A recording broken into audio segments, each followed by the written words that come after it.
Hello, and welcome to the Soul Shaking Love podcast.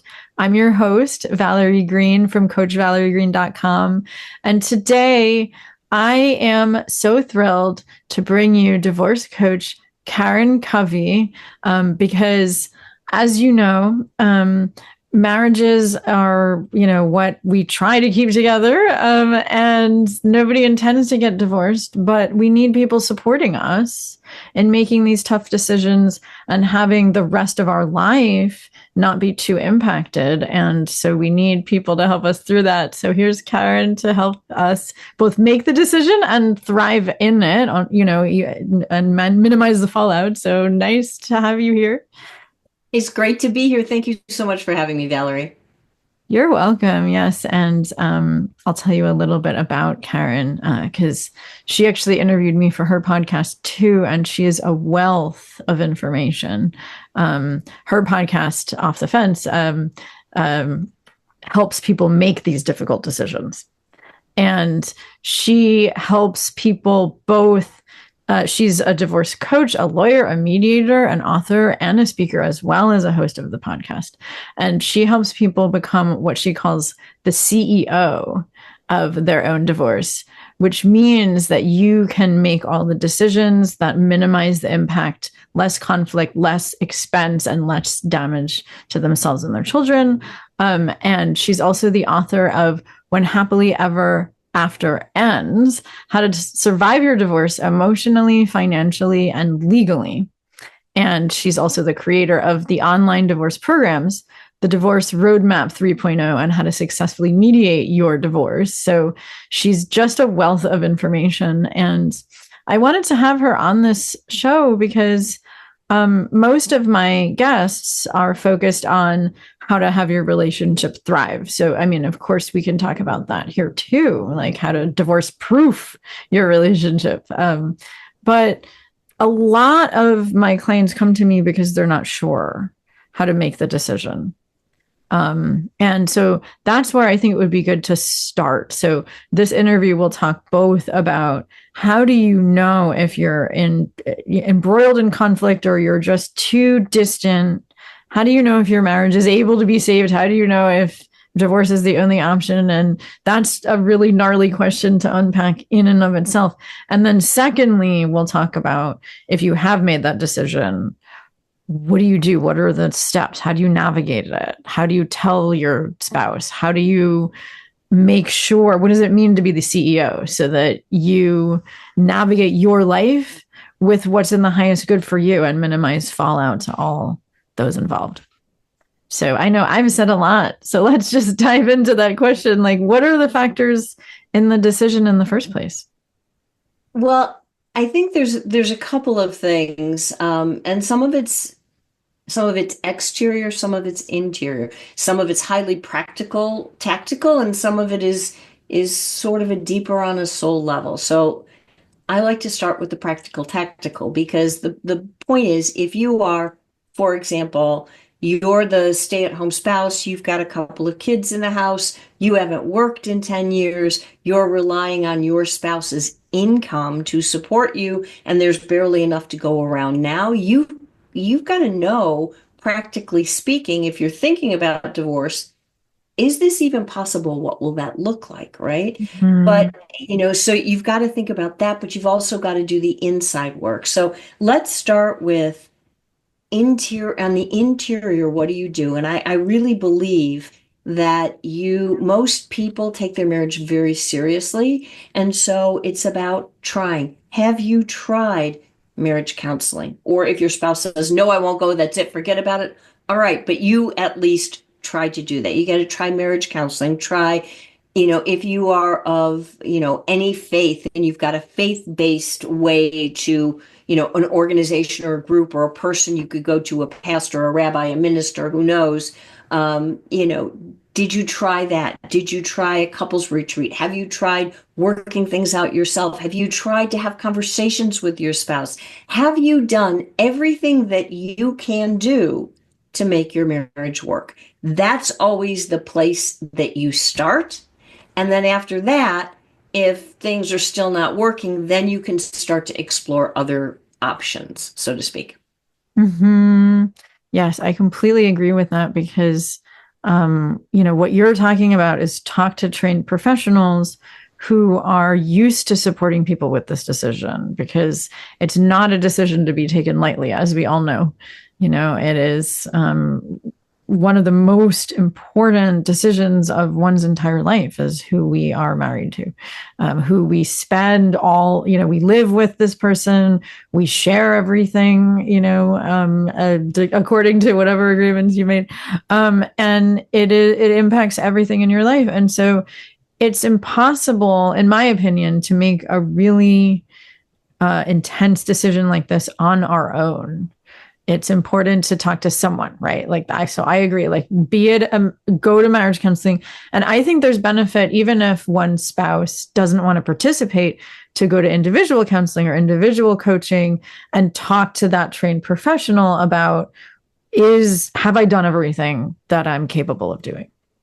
Right. And because one of the worst positions to be in is to be in the position where you're looking back and you regret. Oh, what if I would have just done this one more thing? If I would have just tried this or tried that. So what matters is that you try everything you need to try inside of you, so that you can say, I did it, and either it works or it doesn't work. And to your point, I agree 100%. If your spouse doesn't want to go to therapy, it's never a bad idea to work on yourself.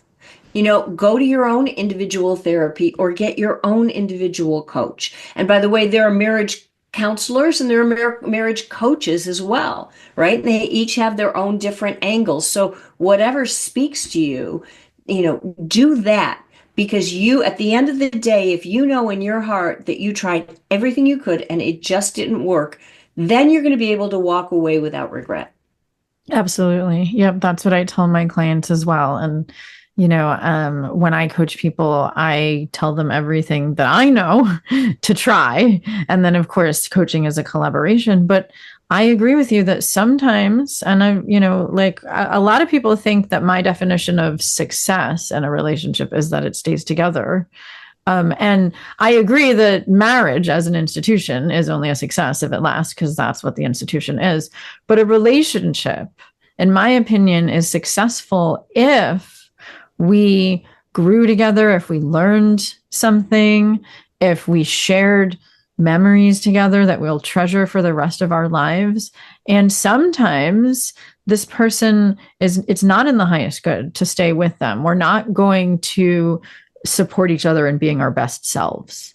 Most of the people who listen to my podcast know that I was married before, and my ex-husband and I, when we got divorced, we actually saw a movie together after and had dinner, and we're still friends, and so we still care about each other as friends, right? But it takes a lot. We really intuited that we weren't the best people to support each other and being the best versions of ourselves to live our purposes in our lives, and we were better as friends. And so I'll be the first to say that if but we did work with marriage, both therapists and coaches, for 2 years to make that decision. And we actually made that decision together. And that is, in my opinion, if I tried everything and I have no regrets and I've come to the decision that this isn't the right person for me, then that's the best place to go into this decision with. Because otherwise we will say, well, what would have happened if I would have tried this? And it's the regret, and it's that little voice that then eats us up inside, right? Yeah, 100%. And it sounds like you did everything the right way or the best way that you could. I don't know that there's a right or a wrong necessarily. Well, there are definitely wrong ways to do this, but you did everything in the best way that you could. You were respectful, you were dignified, you tried, you worked at it, and sometimes things just don't work. And if I could offer your audience a little bit of a reframe, instead of looking at, we're getting a divorce or I've decided that this marriage isn't working, it's a failure. No, it could be a success. Your marriage has lived out its purpose. And now it's time for you to move on. And maybe by making the hard decision, if you do have to make it by yourself, what I've experienced is that a lot of people, it's the stronger person who can make the decision, not the bad person, not the one that didn't care about the marriage, not the one that was willing to accept failure. None of that is true. It's you have the courage to do the hard thing, because saying goodbye to a marriage when that was your hope, that all your hopes and dreams were tied up with that, right? And letting it go is hard, but sometimes it can be the right thing to do. Yeah, no, exactly. And it is a very nuanced decision. So that's why I think the best advice is to talk it over with a professional who specializes in helping people make tough decisions, like should you get married, should you not get married, or should you get divorced, should you not get divorced? It's these really tough decisions that make such a big deal with the quality of our life. And, of course, we can talk about the factors that go into that decision, but I think I agree with you that what the most important thing is that we know that we've tried everything to try to make it work. And if it didn't work and we feel like, because when I coach individuals, where their spouse doesn't want to participate in the process, and they do the inner work of learning how to stop blaming the other person, really identifying how they show up, learning how to communicate in a way that isn't triggering the other person, like breaking the recurring cycle, etc., then the marriage can shift. And so I think that it's important to know you've done everything. But then once you know you've done everything, there's so many factors to consider about how to go through a divorce to minimize, because there is going to be upheaval in some degree in the rest of your life. And how do you minimize that? And I know that is really your specialty, is helping people navigate and become the CEO. So let's talk about that. What does it mean to be the CEO of your own divorce? It means that you continue to take responsibility for your own life, in a nutshell, right? So most people think that the CEO of their divorce is going to be their lawyer. I'm here to tell you that is not what lawyers do. And if you just turn your life over to a lawyer and the legal system, it may go the way you want, but it's probably not, right? Because nobody knows your situation better than you do. So and the law for most people in most divorces is about 10%. The Wow. other 90% is finance, it's kids, it's social, it's practical. Do you sell the house or stay in the house? And who gets the house? And do you refinance? And what about this? And what about that? There are so many levels and layers to divorce, and it touches virtually every aspect of your life. So expecting a lawyer whose job is only to take care of the law, to handle all of that and coordinate it, I got to tell you, it's not going to happen. So, and the trouble with being the CEO is that it's a really difficult job when you're an emotional wreck. Like you can't even think clearly. And so step number one is always get your head straight. Do whatever it takes. Go to that individual therapist, get a coach, circle the wagons and get a group of good friends that you can go out with who will support you. Do whatever you need to do to get clear in your thinking, because emotions are driven by divorce, or divorce is driven by emotions. Sorry. Yes. And so when you're an emotional wreck and you can't control yourself and you haven't done your own inner work, that's when things go off the rails, right? So by controlling yourself, you give this the best chance that it could possibly have of going well. And the challenge is most people, they don't want to do that because that's hard. They want to control their spouse, right? Mm-hmm. But if that worked during your marriage, you probably wouldn't be getting a divorce. Right. So Exactly. you can't control them. So stop trying to do what you're never going to be able to do and start doing the work that actually will be successful, which is working on yourself. Yeah, that's very powerful. Um, and I love what you just said. It's like, if you think you can control them, well, how well did that work when you were married? Which is why it didn't work out. Not that you should try to control someone, but you know what I mean, influence them. And because marriage is a collaboration. And if that didn't work out, then probably you're not going to collaborate that well in the divorce process unless you hire a mediator to help you collaborate. But so what are the steps then that somebody takes as the CEO? Like, what is that inner work and that outer work? First of all, the inner work is getting your own emotions under control. And this divorce is very emotional. Of course it is. And so in the beginning, when you just want to curl up in a ball in the bed, in the middle of the bed and, pull the covers over your head and not come out, that's not the time you want to be starting things or making major decisions. Now, sometimes you don't have the luxury of being able to get a handle on all of your emotions because it was your spouse who started the divorce by filing and you're off to the races and you've just got to deal with it. In which case, you really need a therapist and a coach sooner rather than later to help you do that. But if you have the luxury of having a little time, if you're the one that's thinking about the divorce, start handling your own emotions first. Do the work, figure out what are your triggers so that when your spouse goes, you don't, wah, and react. And now all of a sudden you're in reaction mode. Your spouse is in reaction mode and like you're just making a big fight. That's what will drive your divorce. It's what will make it take longer and cost more. And,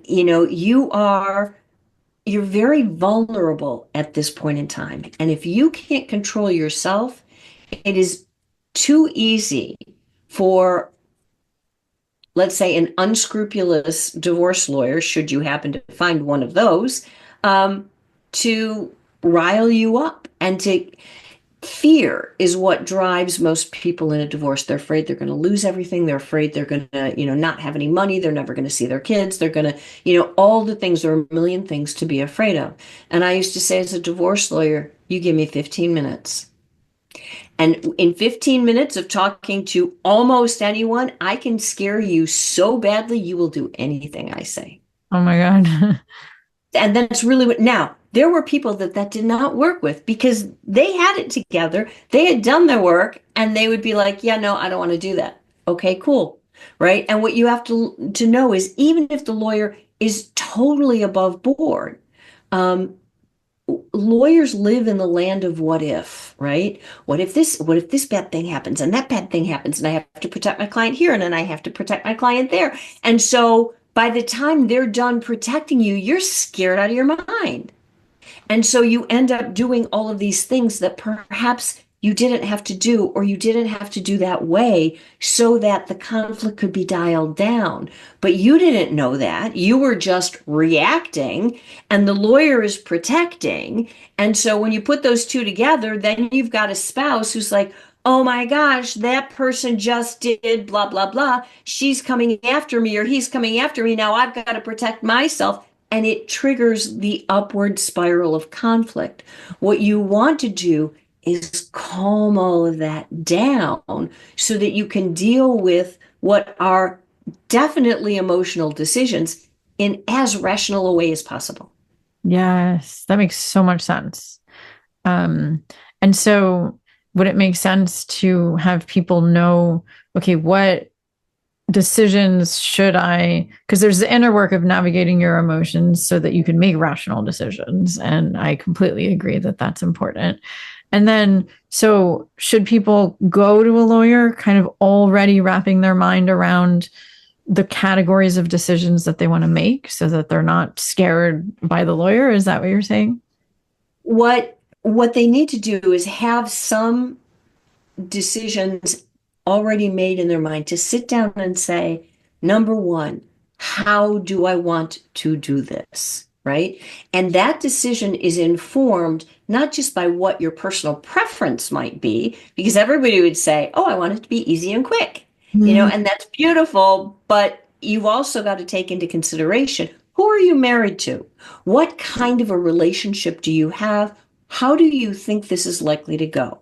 If you have been married to a person who I will call a high conflict person, like the two of you have always been fighting, there's been a lot of angst or manipulation or control issues or whatever they were, right? Whatever you were dealing with in your marriage is going to continue through your divorce on steroids. Right? So if you're dealing with a high conflict person when you're married, to think that you're going to have a really nice amicable divorce and the two of you sit down with mediators and everything's done in one session, you're dreaming, right? So look at who you're married to and say, how do I realistically want to do this? What are my options? What divorce process do I want to use? What matters to me the most? Like at the end of the day, you start, as Stephen Covey would say, you start with the end in mind, right? So where do you want to be once this is over? What does that look like? So for instance, maybe your most important guiding principle is you have kids and you say, I want a good relationship with my kids. No matter what else, at the end of the day, I want a good relationship. That's a different priority from, I want to spend as much time as I possibly can with my kids. Neither one's right or wrong, good or bad, but they're different. Know what you want. And is it kids, or is it, I want to be able to put food on the table? I want to make sure that I can pay my bills at the end of my divorce. Is it, I want to make sure this is fair, whatever fair is, right? What is it that matters to you, and how do you want to do this? Because the problem with your goals or values or whatever you want to call them is they'll conflict. And so you have to know, in the conflict of the two, is it more important for you that this takes as short a time as possible, or that it costs the least amount possible, or that it does the least amount of damage to your kids? Or it's like, you've got to identify those things. Once you do that, now when you go to a lawyer, you're harder to sway, and you're going to choose the right lawyer for the way you want to do this, not just walk into some lawyer's office and have them sell you on their way of doing it, which is what happens most of the time. Yeah, those sound like really loaded decisions that do take time, and that we shouldn't make when we're triggered. That's why it's important to do the emotional work first, so that we are clear-headed when we think about that. Because I imagine most people would be like, I want all of that. I want, of course, to spend as much time with my kids, and I want a good relationship with them, and I want to be able to pay my bills, and I want it to go quickly and easily. And it's like, of course, everybody wants it all. And at the same time, there's strategy about priorities, knowing how your spouse actually will show up. And it's a lot of factors to consider. And it's important to say, what is your end goal? So I think that that's very well said. And that's why it does take, I know that you have a free gift at the end that we'll talk about. That's basically a checklist. A document checklist, a divorce process comparison chart, a checklist with like all of the factors to consider. And I think that if we don't have that, then we don't know what all of the decisions to make are. So that's why, people like you are so helpful, because it is so hard to know. Like if you were to ask me all those questions when I first was considering divorce, I would feel overwhelmed if I just got them all on a sheet of paper. I'd be like, what? But I don't know. I need to talk to someone to help me figure it out, So that's why people like you are so helpful. Yeah, 100%. And like you said, in the toolkit, that's the free gift at the end, there's multiple different kinds of checklists. But what I'm really hoping is that somebody doesn't get them and go, and then you're paralyzed, right? That's not helpful. But having the checklist is a way for you to start to know what you don't know, because this system is not intuitive. and it is not user-friendly.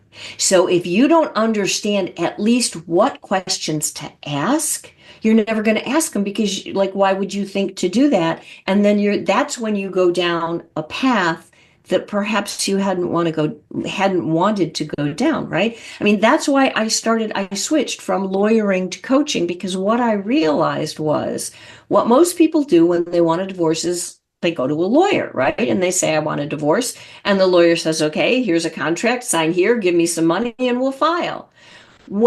But nowadays there's a million different ways to get divorced. Well, maybe not a million, but there's many different ways to get divorced. That's why I created that divorce process comparison chart, so that you could see what are the, benefits and detriments compared to from collaborative divorce, mediation, litigation, just straight up negotiating, sitting down with your spouse at the kitchen table. What are the ways to do this?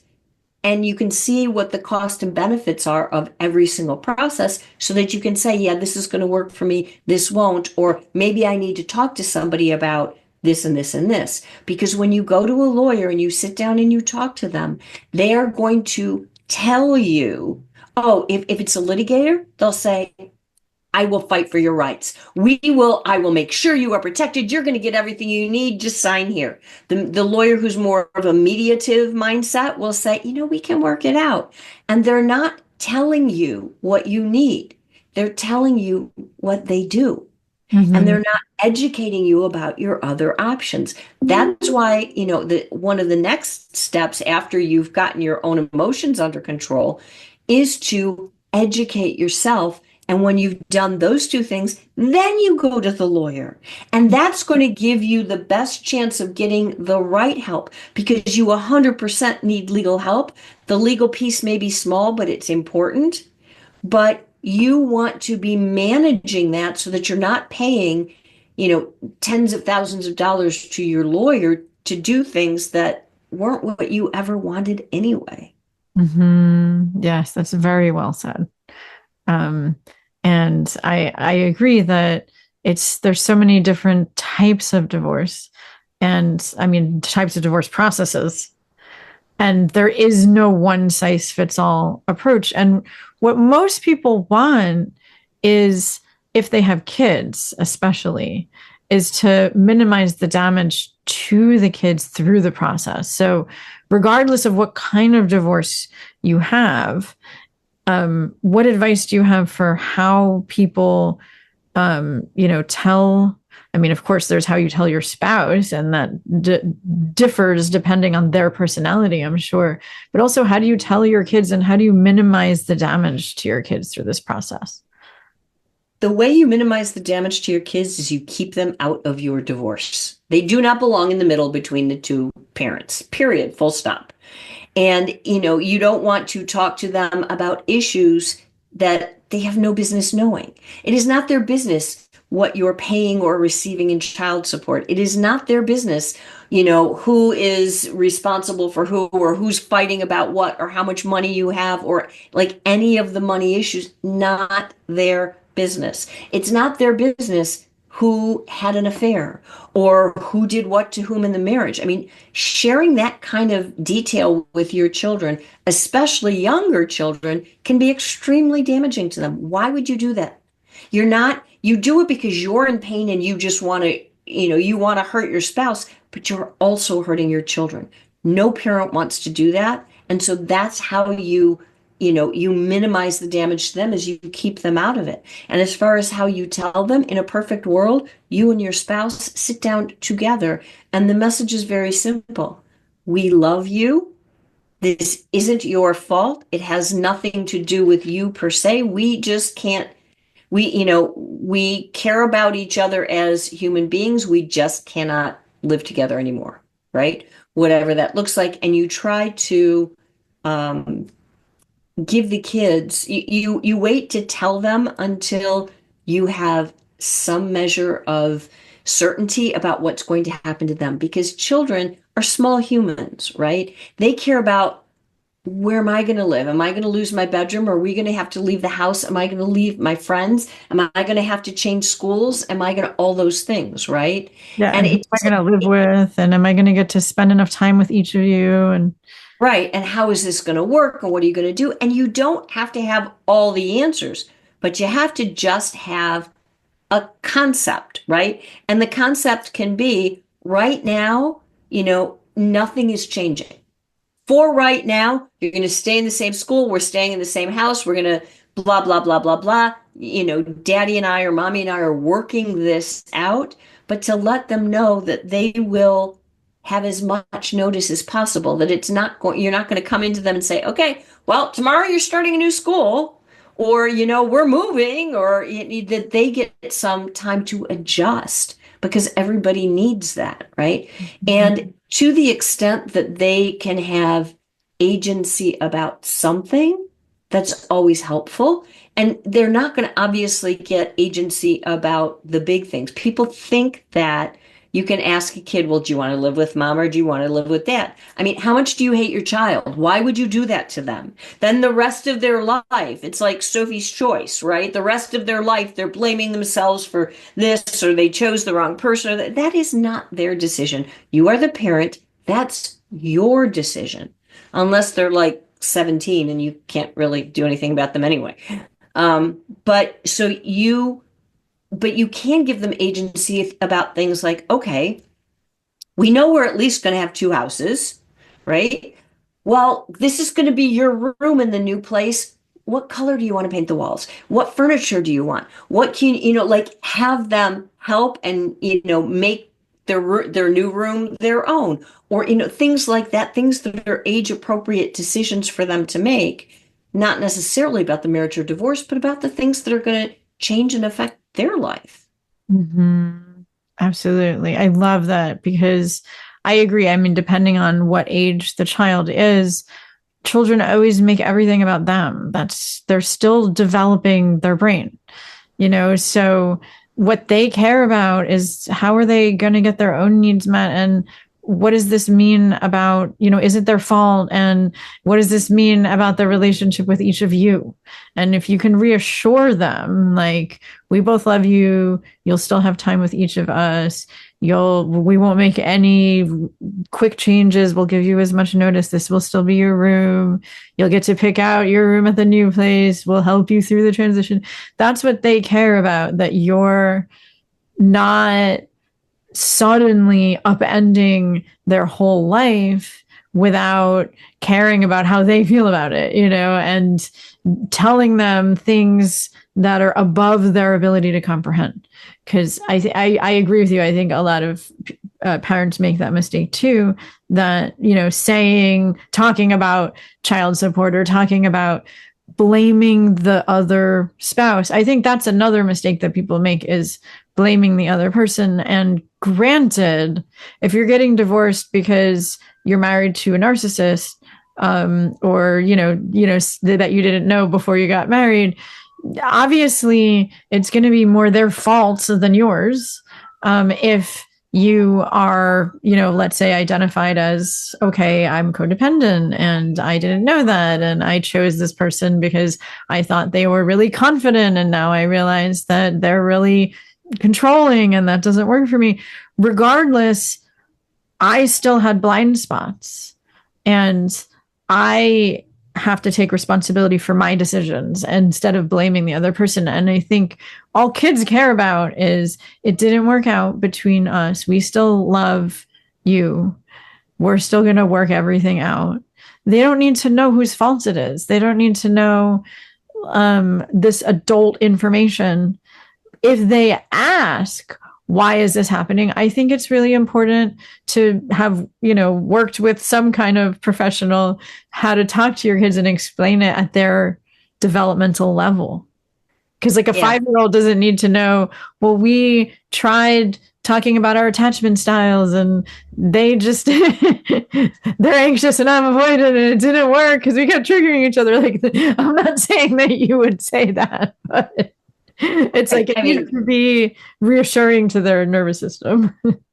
Yeah, absolutely. And, there's a level of information that I don't care how old the kids are, they don't need to know. I mean, it's your relationship in your marriage. What you're trying to do, to your point, is to reassure them they are going to be okay, as Mm-hmm. okay as they can be. And another thing that you can do is make sure they know, depending on, again, how old they are, but for older kids, it's okay to have whatever emotional reaction they're going to have, Right. right? And give them the space to have their emotions and not be constantly on top of them. Are you okay? Are you okay? I mean, they'll throw something at you, at Right. some point, right? Yeah. Or to be just totally like, hey, well, we told you, get over it, move on. We've got to go. It's about being sensitive to who they are and where they are in life and whatever they're going through. Let them feel the feelings, be prepared for them to act out, because a lot of them will, right? Unconsciously, subconsciously. And to say, that's okay, that's part of the deal. But to pay attention to them. Another problem that a lot of divorcing parents have, and I get it. I mean, going through a divorce is emotional and hard for you, the adult, right? And so a lot of parents are so busy dealing with their own pain that they don't have the emotional bandwidth to take care of their kids' pain or to even notice their kids' pain, right? So if that's the case, then what you want to do is make sure that you've got a therapist, a school counselor, a something, someone, some person, some resources put together for your children so that even if you're not totally present, they're okay.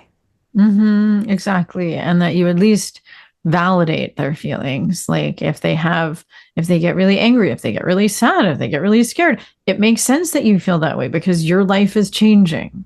Yeah. And how do you want me to be with that? And if I can't be with it that way, then let's have you talk to someone who is skilled at holding space for your feelings to help you to work through them so that you feel grounded, because this is a big transition. And I think that as long as we support ourselves and our family members emotionally through it, then we can come out the other side and grieve and take stock of what just happened and what can I learn and how can I grow so that we can be available for what's next in our life.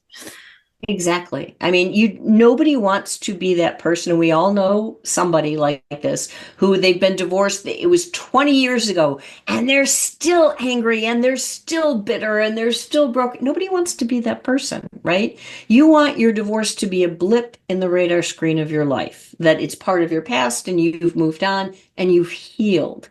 You don't want to be in the healing process or not even at the healing process for decades after it's done.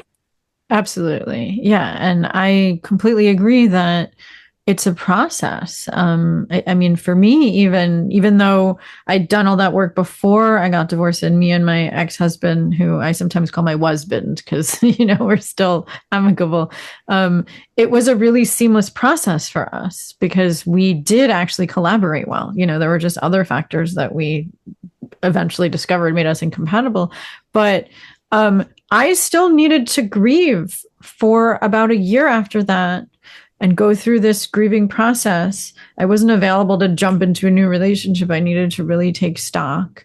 And I worked with a therapist myself during that time to help me grieve.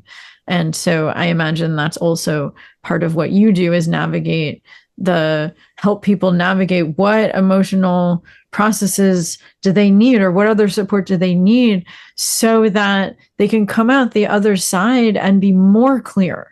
Because that's what we want, is for you to come out the other side and be more clear about who you are, what you want in a relationship, what works, what doesn't work, what really supports you in thriving so that you can really live your best life, serve your purpose, be there for your kids, be there for the things that are important to you. And, so that's, I'm sure, when you work with people, that's your goal. And I know that you have a free gift that people can get started with that goal. So do you want to tell people, I know you already started to talk about the checklist. Do you want to talk a little bit more about it? Yeah, I call it my divorce toolkit. Um, just because it contains a bunch of things. There's a document checklist because divorce is a document driven process. So you got to know, what do you put together? What do you need? What don't you need? What are some of the issues that you're going to have to face? Just a regular divorce checklist. Like I said, there's the comparison chart, so you can see on one page piece of paper what are the different divorce processes and which one, start to evaluate which one might be the best for you. And I think there's something else in there right now, and I can't remember what it is. But the point of it is there's a lot of tools that you can use. Anybody can download it. It's 100% free, and you can start to wrap your head around what are you going to need if you're going to go through this process to stay in control and to stay on top of it. Yes, it's so helpful, and I'm just grateful that you're doing this work because you're such a wealth of both legal knowledge and logistical knowledge, but also emotional support and logistical handholding. And I just think that that's a really unique combination. And so I encourage everybody to download Karen's free gift if this is, the right time for you, of course. If not, then I encourage you to send this episode to somebody else who is considering divorce if you think that it would help them. And I will also put the link to Karen's book below this video and in the show notes of the audio, and then also a link to her podcast. And I think we said that we might be releasing, she interviewed me for her podcast too, so we might be releasing them at similar times, so that could be fun to check out both. You hear a lot of us. Yes, exactly, because they're both about, this is about divorce. Mine is about how to stop attracting unavailable partners. And so they're kind of related, because if you are getting divorced because you are married to someone who's emotionally unavailable, how do you not make that mistake again, right? Exactly. There's so many factors to consider in this, and Karen is such a skilled guide. And so I just encourage you to look at all of her resources and use them so that you can really, no matter what you're going through, you can feel like you're the CEO of your own life and you can thrive. So I really thank you so much for being here. Thank you for having me. I really enjoyed the conversation. Yeah, likewise. And I hope that everybody has a day filled with that groundedness to make the best decision for you, no matter what your circumstance is. So, Exactly. until next time. Thank you.